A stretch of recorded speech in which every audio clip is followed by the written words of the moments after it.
भाई लोग नमस्कार, गुड मॉर्निंग। कैसे हैं आप लोग? बता दो कि अभी अभी तुरंत 8 बजे खेसारी लाल यादव जी का सॉन्ग आ रहा है, जिस गाने का टाइटल है बुनिया। जी, गाने का नाम है बुनिया। और इस गाने को गाए हुए हैं खेसारी लाल यादव जी, साथ में शिल्पी राज जी। बता दो कि इस गाने को लिखे हुए हैं कृष्णा बेदर्ती जी, म्यूजिक भी बनाए हुए हैं जी। बता दो कि इस गाने को रिलीज़ किया जा रहा है वेब म्यूजिक से आज ही 11 तारीख को 8 बजे।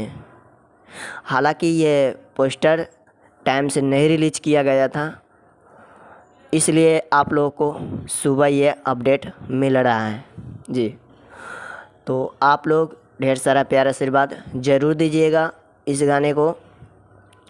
और इस गाने को इतना कंफर्म नहीं किया गया है वीडियो है या ऑडियो है जी, इतना कंफर्म नहीं किया गया है वीडियो है या ऑडियो है। सो देखते हैं हम लोग को क्या देखने के लिए मिल रहा है जी। वेब म्यूजिक से 8 बजे आज ही 11 तारीख को तैयार रहिएगा जी। सो अपडेट यही था। पसंद आए तो वीडियो को लाइक कीजिए, चैनल पर नए हैं तो सब्सक्राइब करके घंटी को भी ऑल पर प्रेस कीजिएगा। मिलते हैं नेक्स्ट वीडियो में।